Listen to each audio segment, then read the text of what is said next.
आरा में आरके सिंह की प्रचार गाड़ी में तोड़फोड़, ड्राइवर को पीटकर जान से मारने की धमकी दी।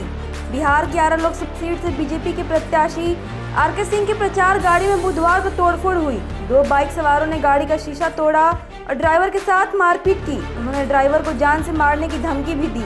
यह घटना आरा शहर के नवादा थाना इलाके में हुई। पीएम मोदी के अब आराम करने का समय, मुकेश सहनी का तंज। प्रधानमंत्री नरेंद्र मोदी के कन्याकुमारी दौरे के बीच वीआईपी के प्रमुख मुकेश सहनी ने उनके खिलाफ तंज किया। उन्होंने कहा कि अब पीएम को आराम का समय हो गया है। मोदी पूजा करके आराम करेंगे, कन्याकुमारी से निकलकर गुजरात जाकर रेस्ट करेंगे। लोकसभा चुनाव प्रचार के बाद तमिलनाडु के कन्याकुमारी जाएंगे, जहां एकांतवास में रहकर ध्यान करेंगे। नीतीश का समाजवादी गढ़ ढहाने पर लेफ्ट की नजर, जेडीयू का किला बचा पाएंगे कौशलेंद्र। नालंदा ज्ञान, तप और मेधा की धरती के रूप में मानी जाती है। बुद्ध ने यहाँ से उपदेश दिया और भगवान महावीर ने यहाँ मोक्ष प्राप्त किया। यहाँ से चंद्रगुप्त मौर्य को राजगद्दी मिली और चाणक्य ने अपनी प्रयोगशाला स्थापित की। कौशलेंद्र कुमार नीतीश कुमार के जेडीयू का दामन बचाने के लिए तैयार हैं, जबकि संदीप सौरभ इंडिया गठबंधन के पक्ष में मैदान में हैं। तेजस्वी ने यूपी सीएम योगी पर तंज कसा, कहा बीजेपी बाइडेन और पुतिन को भी बुला ले। बिहार के नेता प्रतिपक्ष तेजस्वी यादव ने उत्तर प्रदेश के मुख्यमंत्री आदित्यनाथ योगी पर बड़ा हमला किया है। उन्होंने सीएम योगी की तुलना नॉर्थ कोरिया के तानाशाह किम जोंग से की है। यूपी के मुख्यमंत्री योगी की कई सभाएं पिछले दिनों बिहार में हुई। प्रदेश अध्यक्ष सम्राट चौधरी ने लालू यादव को मोहम्मद लालू प्रसाद कह दिया। इसे लेकर तेजस्वी ने जुबानी हमला किया, कहा कि बीजेपी चाहे तो रूस के प्रेसिडेंट पुतिन या अमेरिका के राष्ट्रपति जो बाइडेन को भी बिहार बुला ले। पवन सिंह अब मीसा भारती, सबका प्रचार कर रहे हैं खेसारी लाल यादव। बिहार के पाटलिपुत्र लोकसभा सीट से महागठबंधन समर्थी आरजेडी उम्मीदवार मीसा भारती के पक्ष में चुनावी कार्यक्रम में भोजपुरी एक्टर खेसारी लाल यादव पहुंचे। मंच पर मीसा भारती के भाई तेज प्रताप और तेजस्वी यादव भी मौजूद थे। खेसारी लाल यादव ने अलग अलग उम्मीदवारों के लिए प्रचार किया है।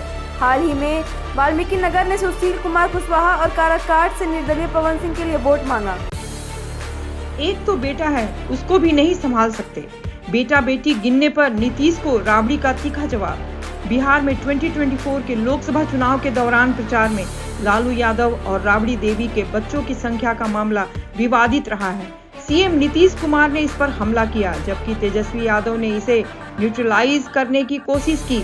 अब राबड़ी देवी ने नीतीश के बयान का मुखार किया है। पाटलिपुत्र लोकसभा क्षेत्र में उनकी बेटी मीसा भारती के लिए चुनाव प्रचार के दौरान कहा कि नीतीश कुमार के एक बेटा भी नहीं संभालता, हमारे बच्चे तो अच्छा कर रहे हैं। नचनिया गवनिया कहकर उपेंद्र कुशवाहा का वोट मांगने उतरी लवली आनंद।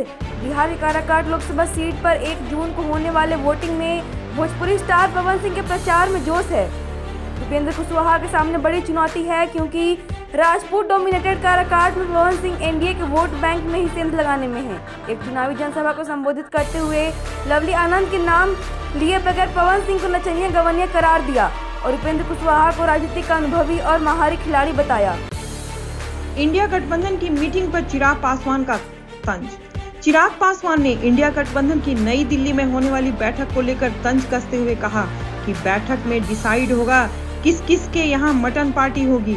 उन्होंने कहा कि इंडिया गठबंधन के नेताओं को ना इनको सरकार बनानी है, ना देश चलाना है। नरेंद्र मोदी की साधना पर सियासत, तेजस्वी ने प्रशासन पर रोक लगाने की मांग। लोकसभा चुनाव के अंतिम चरण में 1 जून को वोटिंग खत्म होने वाली है, जिसका चुनावी शोर 30 मई को खत्म हो जाएगा। प्रधानमंत्री नरेंद्र मोदी ने एनडीए उम्मीदवारों के लिए देश भर में घूम घूम कर वोट मांगे। इसके बाद 30 मई से 1 जून तक उनकी साधना के लिए कन्याकुमारी के विवेकानंद मेमोरियल रॉक पर ध्यान करेंगे। बिहार में इस पर भी सियासत तेज हो गई है। राजद के शहजादे ने इसे राजनीतिक मार्केटिंग बताते हुए इसके प्रशासन पर रोक लगाने की मांग की है। लालू यादव पर बरसे मंगल पांडे, कहा बिहार में 40 और देश में 400 सीट का टारगेट सेट। पश्चिम बंगाल भाजपा के प्रभारी मंगल पांडे का दावा है कि बिहार के सभी 40 सीटों एनडीए जीतेगा और देश में 400 सीटों का आंकड़ा पार करेगा। उनके अनुसार एनडीए ने रोजगार प्रदान किया है और भविष्य में भी यही करेगा। कहा कि लालू परिवार को बिहार की जनता से कोई लेना देना नहीं है और वे दोबारा जंगल राज नहीं चाहते। नारद राय हुए बागी, बताया नाराजगी का कारण। लोकसभा चुनाव के अंतिम चरण की वोटिंग से पहले अखिलेश यादव को बड़ा झटका लगा। सपा के वरिष्ठ नेता नारद राय ने पार्टी छोड़ दी और भाजपा का साथ जोड़ लिया। राय ने अखिलेश पर निशाना साधते हुए कहा कि इससे ज्यादा मेरा दुर्भाग्य क्या हो सकता है।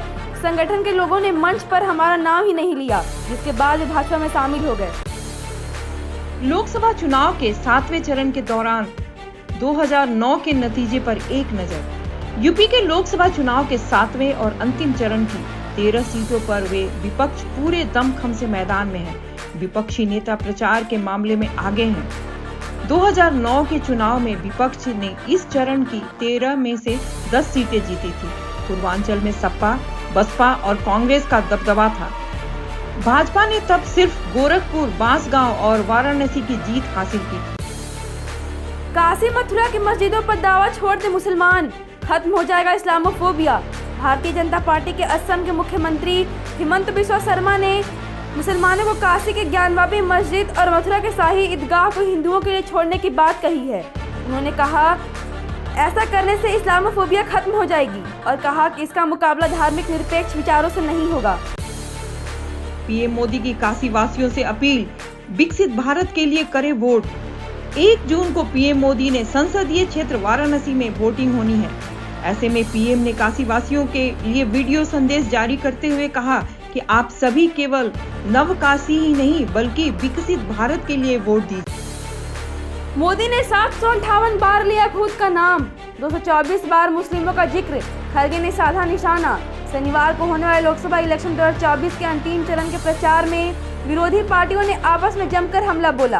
कांग्रेस अध्यक्ष मल्लिकार्जुन खरगे ने नरेंद्र मोदी पर हमला बोला, कहा कि मोदी ने अपना नाम 758 बार लिया है, मंदिर का 421 बार और मुस्लिम, पाकिस्तान और अल्पसंख्यकों का 224 बार उल्लेख किया है, लेकिन महंगाई और बेरोजगारी पर बात नहीं की।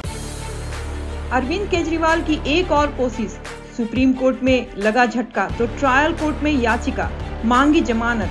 अरविंद केजरीवाल ने शराब घोटाले मामले में दोबारा जेल जाने से पहले जमानत पाने के लिए नई कोशिश की है। उन्होंने नियमित जमानत के लिए ट्रायल कोर्ट में याचिका दायर की है।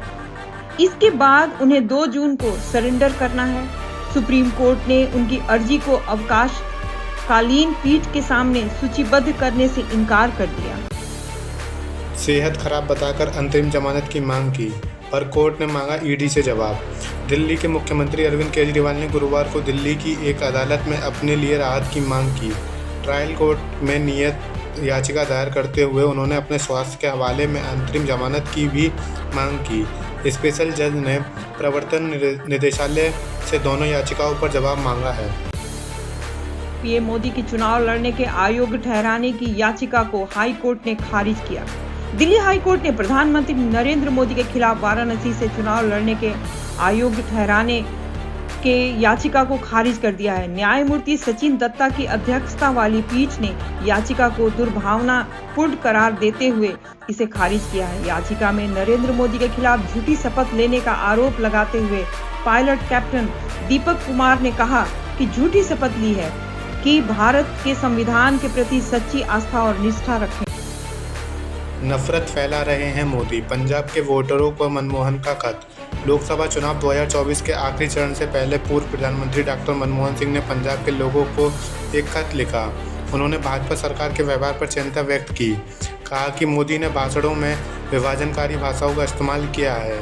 उन्होंने नफरत फैलाने के लिए उनके देशपूर्ण भाषाओं की आलोचना भी की। कहा किसी भी प्रधानमंत्री ने समाज के किसी भी विशेष वर्ग या विपक्ष को निशाना बनाने के लिए ऐसे घृणित और अपमानजनक शब्दों का इस्तेमाल नहीं किया है। मैं तो नार्को टेस्ट भी करा लूं, अजीत पवार किस पर इतना भड़क गए। पुणे में एक कारोबारी के नाबालिग बेटे ने पिछले सप्ताह पोर्स कार से 2 इंजीनियरों को कुचल दिया। पुलिस ने नाबालिग पर नरमी बरता। जुवेनाइल जस्टिस बोर्ड से सजा मिली और छोड़ दिया गया। डिप्टी सीएम अजीत पवार पर आरोप लगाए जा रहे हैं कि उन्होंने कमिश्नर को फोन करके नरमी की मांग की थी। पवार ने आरोप का खंडन किया और कहा कि मैं इस मामले में खुद को निर्दोष साबित करने के लिए नार्को टेस्ट भी करा सकता हूं। यह आरोप अंजलि दमानिया ने आरोप लगाए थे। लोकसभा चुनाव की अंतिम रैली में पीएम मोदी ने कांग्रेस पर बोला हमला। प्रधानमंत्री नरेंद्र मोदी ने होशियारपुर में आज लोकसभा चुनाव 2024 की आखिरी रैली में भ्रष्टाचार को लेकर कांग्रेस पर हमला बोला। उन्होंने कहा कि कांग्रेस ने भ्रष्टाचार में डबल पीएचडी किया है। उन्होंने आम आदमी पार्टी को भी नहीं बख्शा। उन्होंने 125 दिनों का एजेंडा भी पेश किया है। शशि थरूर के असिस्टेंट दिल्ली एयरपोर्ट पर गिरफ्तार, सोने की तस्करी करते पकड़े गए। केरल के तिरुवनंतपुरम से कांग्रेस के सांसद शशि थरूर के असिस्टेंट को दिल्ली एयरपोर्ट पर सोने की तस्करी के आरोप में गिरफ्तार किया गया। उन पर तय सीमा से ज़्यादा सोना रखने का आरोप है। मामले में जांच जारी है, जबकि थरूर ने कहा कि पकड़ा गया व्यक्ति उनके स्टाफ का पूर्व सदस्य था। रईसी की मौत के बाद ईरान में 28 जून को राष्ट्रपति चुनाव, कोई भी कर सकता है आवेदन। इब्राहिमी रईसी की मौत के बाद ईरान में राष्ट्रपति चुनाव 28 जून को होगा। राष्ट्रपति पद के लिए आवेदन की अवधि 5 दिन की होगी। चुनाव प्रक्रिया ईरान की पुलिस द्वारा पूरी की जाएगी। चुनाव की पूरी सुरक्षा के लिए अच्छी प्रतिस्पर्धा और सभी की भागीदारी के साथ होगी। इसके लिए ईरान के आंतरिक मंत्री अहमद वाहिदी ने कहा, यह चुनाव संसदीय चुनाव की तरह पूरी सुरक्षा के साथ अच्छी प्रतिस्पर्धा और सभी की भागीदारी के साथ होगा। मैं सभी यहूदियों को मार डालूंगा। अमेरिका में बच्चों को कुचलने जा रहा था पाकिस्तानी, मुश्किल से बची जान। अमेरिका के ब्रुकलिन में एक पाकिस्तानी ड्राइवर ने यहूदी स्कूल के बाहर छात्रों और रब्बी के कुचलने की कोशिश की। ड्राइवर ने जोर जोर से चिल्लाते हुए कहा, मैं सभी यहूदियों को मार डालूंगा। सुरक्षा गश्ती द्वारा गाड़ी की स्पीड बढ़ते हुए देखा गया। हमलावर का नाम 58 वर्षीय असगर अली है, जो मानसिक बीमारी से पीड़ित है। हिमाचल में जंगल की आग से चिंतित हाईकोर्ट, लिया संज्ञान। अब तक 9,500 हेक्टेयर भूमि जली। हिमाचल प्रदेश में इस साल गर्मी की शुरुआत से अब तक 1033 जंगल में आग लगने की घटनाएं दर्ज की गई हैं। पिछले 44 दिनों में 9,500 हेक्टेयर से भी अधिक भूमि जल चुकी है। हिमाचल प्रदेश उच्च न्यायालय ने आग लगने की इन घटनाओं का संज्ञान लिया है और वन विभाग को एक्शन टोकन रिपोर्ट सौंपी है। उच्च न्यायालय ने विभाग को जंगल में आग की रोकथाम के लिए निर्देश दिए हैं और मामले की अगली सुनवाई 25 जून को होगी। दिल्ली जल संकट पर भाजपा का दावा, पानी छोड़ने की प्रक्रिया में कोई भ्रष्टाचार नहीं हो रहा। दिल्ली भाजपा अध्यक्ष वीरेंद्र सचदेवा ने दिल्ली में जल संकट को लेकर आम आदमी पार्टी की सरकार पर हमला बोला है। सचदेवा ने कहा, यह कोई प्राकृतिक संकट नहीं है, बल्कि यह संकट अरविंद केजरीवाल सरकार ने भ्रष्टाचार करने के लिए पैदा किया है। उन्होंने दावा किया है कि पानी छोड़ने की प्रक्रिया में कोई भ्रष्टाचार नहीं हो रहा है और सभी उपअधिकारी नियमों का पालन कर रहे हैं। देओल पर प्रोड्यूसर ने लगाया धोखाधड़ी और जालसाजी का आरोप। सनी देओल गदर 2 के बाद किसी भी फिल्म में नजर नहीं आए हैं। उनके कई प्रोजेक्ट्स हैं जो रिलीज़ के लिए तैयार हैं। इस बीच सनी पर एक प्रोड्यूसर ने धोखाधड़ी, जबरन वसूली और जालसाजी का आरोप लगाया है। हाल ही में प्रेस कॉन्फ्रेंस के दौरान सौरभ गुप्ता नाम के प्रोड्यूसर ने दावा किया है कि सनी ने उनसे एडवांस पैसे लिए थे और अब तक फिल्म में कोई काम नहीं किया है। कोहली की आलोचना करने पर मिली जान से मारने की धमकी। पूर्व क्रिकेटर साइमन डोल ने किया बड़ा दावा। विराट कोहली ने इंडियन प्रीमियर लीग 2024 में अच्छा प्रदर्शन किया है। उनका सीजन बेस्ट स्ट्राइक रेट 154.70 रहा, जो उन्हें काफ़ी प्रशंसा और चर्चा का विषय बनाया। उन्होंने अपने गेम प्लान में बदलाव किया और न्यूजीलैंड के पूर्व क्रिकेटर साइमन डोल के अनुसार इसके बावजूद आलोचना का सामना किया, जिससे उन्हें जान से मारने की धमकी मिली है। IMD ने दी खुशखबरी, 3 दिन पहले ही केरल पहुंचा मानसून। जल्द ही इन राज्यों में भी झमाझम बारिश। दक्षिण पश्चिम मानसून इस बार अपने आकलन के 3 दिन पहले केरल पहुंच गया है, जैसा कि मौसम विज्ञान विभाग ने घोषणा की है। अब तमिलनाडु, कर्नाटक, उप हिमालयी पश्चिमी बंगाल और 3 से 4 दिन में पूर्वोत्तर राज्यों को भी इसका अनुभव होने की संभावना है। अरुणाचल प्रदेश, त्रिपुरा, नागालैंड, मेघालय, मिजोरम, मणिपुर और असम में मानसून की सामान्य आगमन तिथि 5 जून है।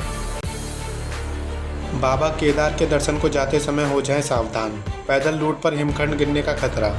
केदारनाथ धाम के दर्शन के लिए यात्रा करने वालों को चेतावनी जारी की गई है कि पैदल रूट पर सतर्क रहें, क्योंकि ग्लेशियर पिघलने के कारण हिमखंड गिरने का खतरा है। लोक निर्माण विभाग ने खतरनाक हिमखंड को हटाने की प्रक्रिया शुरू की है। उत्तराखंड में गर्मी की स्थिति भी तेज है।